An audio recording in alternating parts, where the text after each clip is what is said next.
Some members of the bereaved family there speaking to Mama V at the International Conference Center.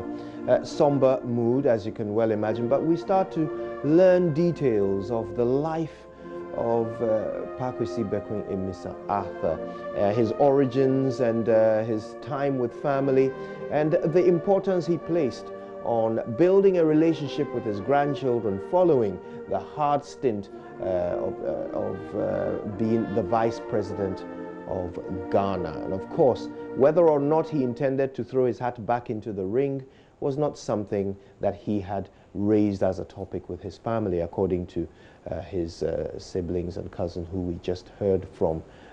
Thanks to Mama V for that. And of course, we'll be talking to many more members of his family, colleagues, friends, people who knew him, people who were with him in his last days, and people who can give us an insight into what he would have intended the rest of his life to hold as he continued to play that role of a statesman here in Ghana. It's a great loss, and we continue to celebrate his life and learn those all-important details about what kind of man he was. The Accra International Conference Center is the focus, is the center, is the destination for all those who have felt anything, who have been touched in any way by the demise of this fallen hero. And we will continue to bring you these conversations.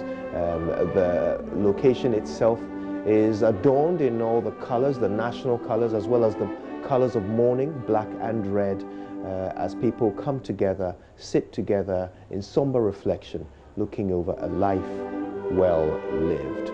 We'll be taking you back there to listen to a conversation. In fact, we can do that now. Earlier, Maxwell Agbagba had the opportunity to speak to another colleague of the late former Vice President. Jifa Gomashi was a Deputy Minister for Tourism, and this is what she had to share with Maxwell.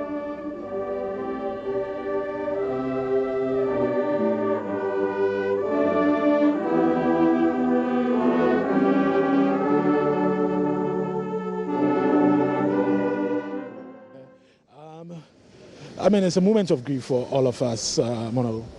It is. Yeah. A great loss. Can you tell us how you first met the former vice president? Are you able to recall? Oh, absolutely. 30 years ago, he and I had a common friend, Dr. Fojo, who was at the military hospital.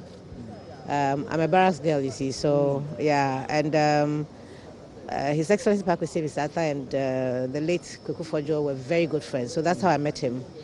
Many years down the line, his niece Kukua also worked with me at the National Theatre, where she did her national service.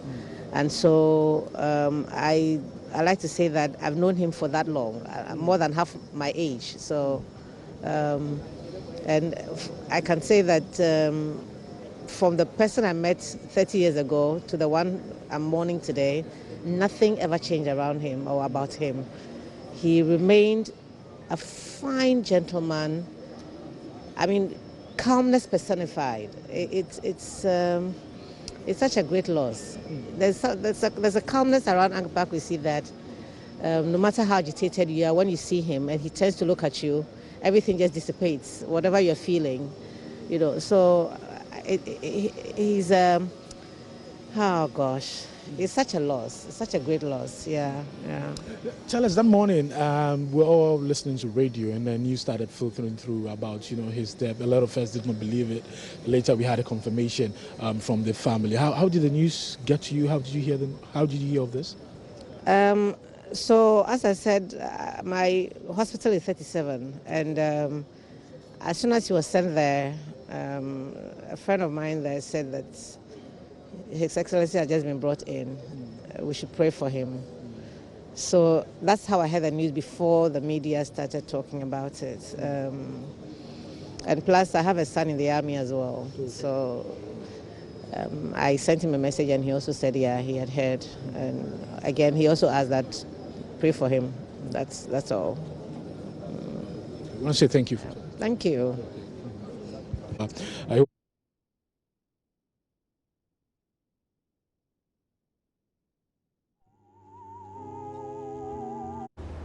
Many dignitaries from both of the largest political parties in Ghana have been paying their respects to the late former Vice President. Dr. Adu Kufuor, Minister under the Kufuor administration, has also been speaking to us about his fond memories of Mr. Arthur.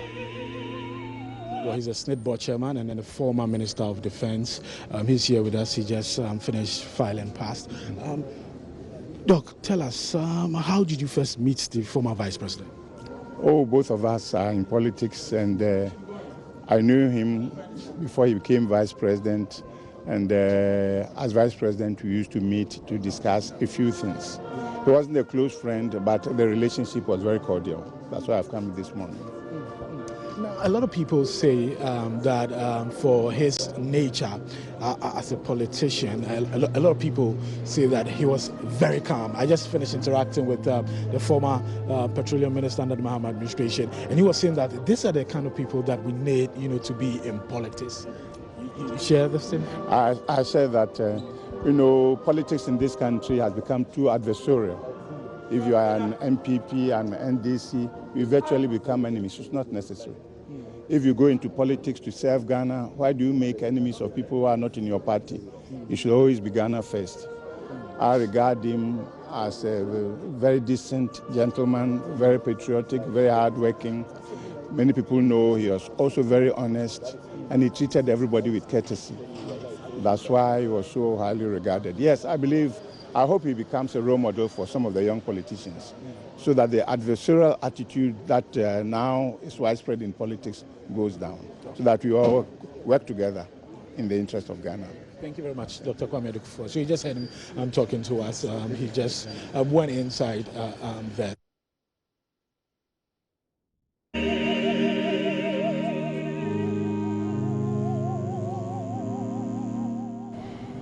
We're coming to you live from the Accra International Conference Center, speaking to those who have filed past the body of the late former Vice President. Now, Samuel Ofosu Ampofo is a former Minister for Local Government. Here is how he remembers the late former Vice President.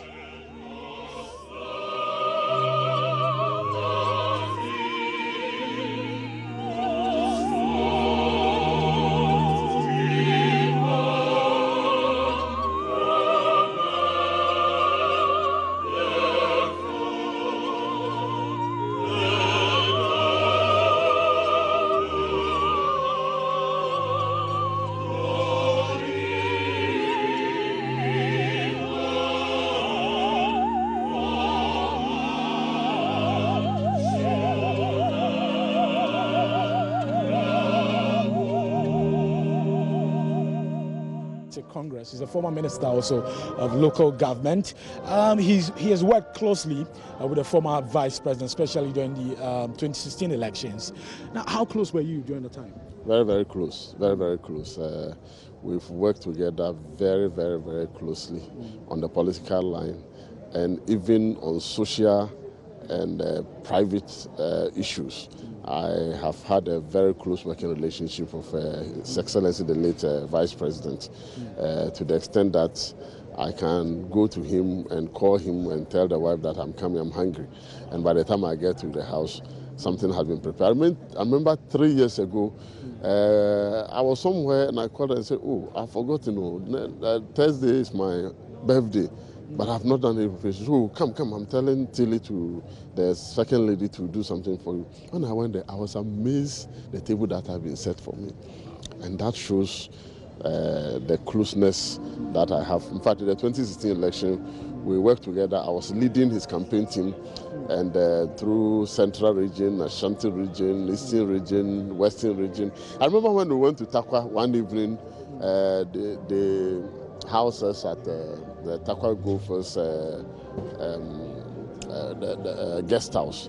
And after we have eaten, we saw a table tennis set ball and said, oh, do I know how to play table tennis? I said, yes, when I was in school, I used to play table tennis. He said, pick the bat, and I pick it. And then it was an exciting moment that I will never forget. Actually, he trashed me. He trashed me, and it went viral on social media that I have been trashed by the vice president during the table tennis match that we played in Takwa. So that was how close that I've come to work with him.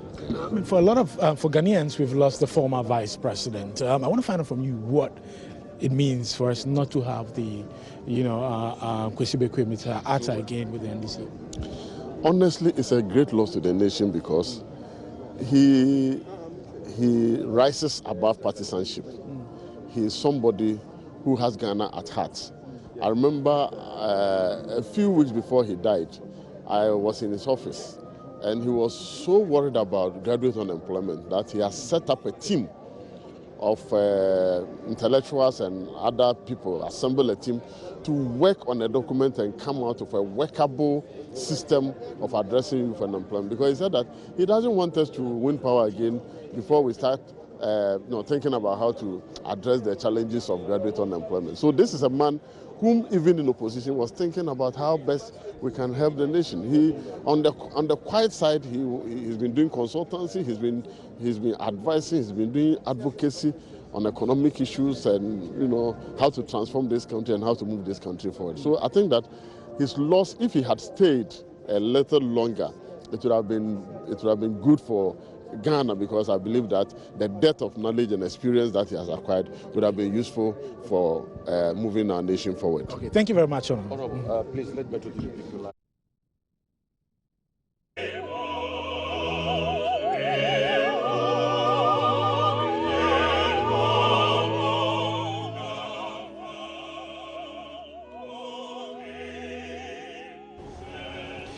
Why don't we listen to a few more tributes of those whose lives have been touched by the former vice president as they pay tribute to him.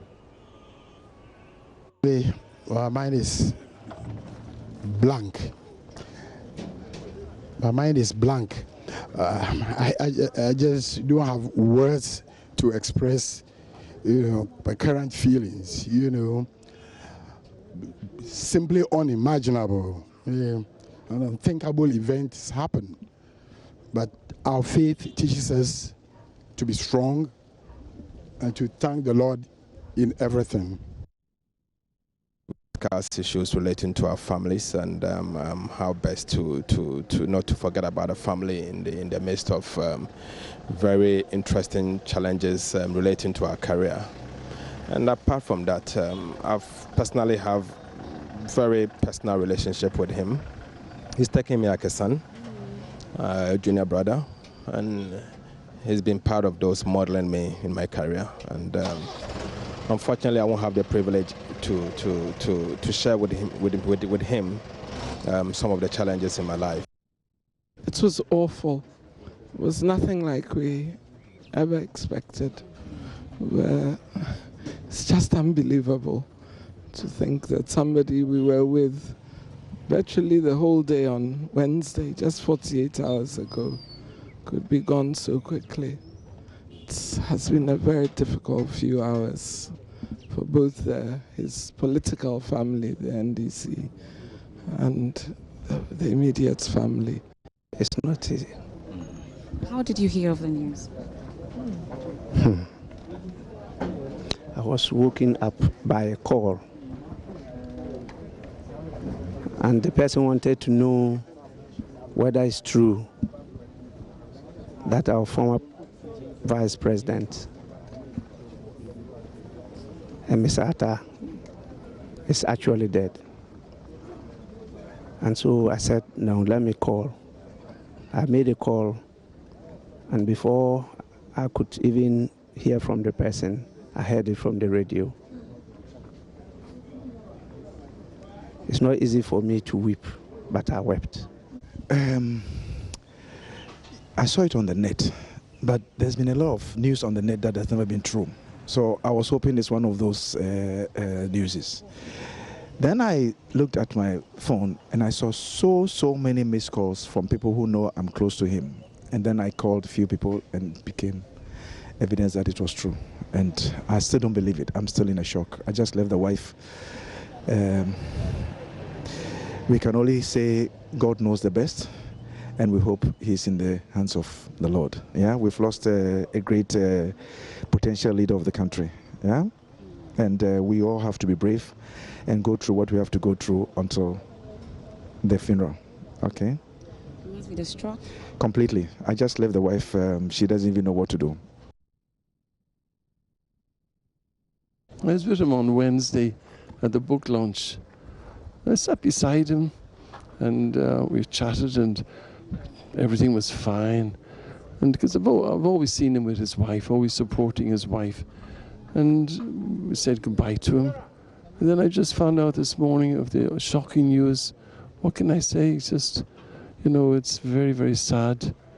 He was always seen there supporting his wife in every way. And we just leave it to God and ask the good Lord to grant his wife and the children and all the family, give them strength and courage during this time. So all we can do is just to pray for her. He was a wonderful man, very, very supportive. So we thank God for his life, the many lives he touched when he was here. Shocked. I couldn't believe it, because I had spoken to him barely a week before I traveled. We sat together, relaxed. He didn't look like anybody who was. He had actually come from the office, and we sat for over an hour together with the force, and we were, discussing all manner of things, because we have had a very long relationship. It's a loss to the nation, to the party, but to some of us, we've also lost, a very good friend. After my national service, that's how far back we go. I was recruited to work at the then National Revenue Secretariat. I was then a deputy minister. And so that was when I got into public service. And he had the tax and budget schedule, working closely with Mr. Atua Hoy, who was then the PNDC secretary for revenue. That's when our relationship, started. And so as deputy minister, I worked very closely, with him, because we were doing a lot of research back then on the autonomy for the revenue institutions, a lot of tax reforms. Among the many dignitaries who have been speaking to Maxwell Agbagba is the former MP for Medina, Amadou Sorogo. The second is to win. And when he won, he called me again. And so when he formed the economic management team, where we met the PEF, the Private Enterprises Foundation, I was a member early morning every month. If you see the zeal, the way the man wanted Ghana to succeed, the honesty, the commitment that Pakwesi had for Ghana, only God knows. He really worked hard, and he brought every experience that he had to bear on the economic management team. And so I wasn't surprised that there were a lot of successes that were chopped as far as that program was concerned. Today he's no more with us. But when I learned of his sudden death, all what I said was that, just like the Quran says, every soul shall taste death, and that whatever it is, you will never pass the time that God has given you. So today, we are mourning him. Ghana has lost a great man. The NDC party has lost, and in particular, the family, the mother, the wife, the children, they've all lost a great man. But what can we say? All what we have to say is that he has left a lot for us to be proud of. And so as we say goodbye from this world where we all see each other, we hope that he is in the very good bosom of the Almighty Allah, and that Allah will grant him heaven. And so his work would continue to inspire us. His work will continue to guide us. His pieces of advice will still be ringing in our heads. And I can tell you, he is gone in physical body, but his name would never go. Because anytime at all we go to try to tackle inflation, look, he said, look, we have to do 1, 2, 3 so that we can keep inflation. And I wasn't surprised that we were able to keep this to the barest minimum. So all what I would say is that them referred to the family, them referred to the NDC party, Demrifedue to Ghana. And so that is what I can end it. It's a sad day, but we take consonance in God because God knows what he does. And I want to tell the mother who just left here to take heart and that God knows exactly what he's doing. I wish him all the best and will continue to pray for him for good health and long life. Okay. I want to say a big thank you for talking to us. Thank you very much. And may God continue to guard Ghana and bless Ghana. Okay, thank you very much. So you just heard from Amadou Sorogo. He's the member, immediate former member of Parliament for Medina constituency, and he has been here to pay his last respect to the former vice president. Now we still have a lot of members of the public coming in here to come and pay their last respect. We also have security. It's very tight here. Maybe our cameraman will pan so that we can see some of the crowd control vehicles here. We have a lot of security personnel also here making sure that security, the people here are protected.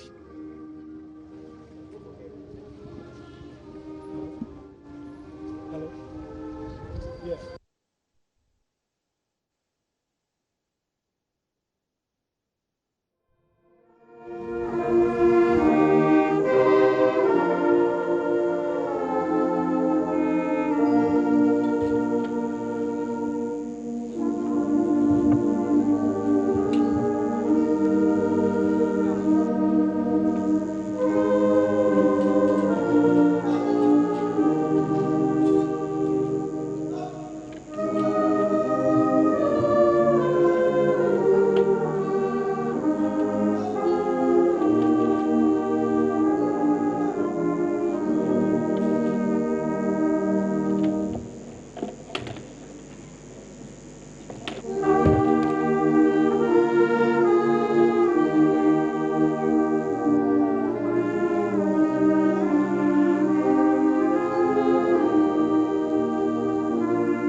from you, how you heard the news about his demise? I was shocked.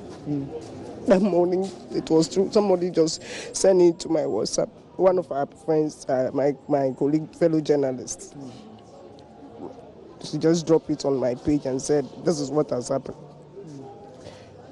I said I prefer calling him my governor than His Excellency because that one is too heavy for me. So he said, your governor is no more. And I said, what kind of nonsense is that? And she said, call somebody and check. And that's how it, and I've broken down to... Okay. We're all grieving together. All we can say is that may so rest in perfect peace, and thanks for agreeing to talk to us. So you just heard it. We just heard Gloria. Her name is Gloria Senior. She used to work with the vice president. When he was the vice president, she works at the office of the president, and she just went inside and she kind of controlled her emotions. It has been like this for a lot of the mourners who are coming here.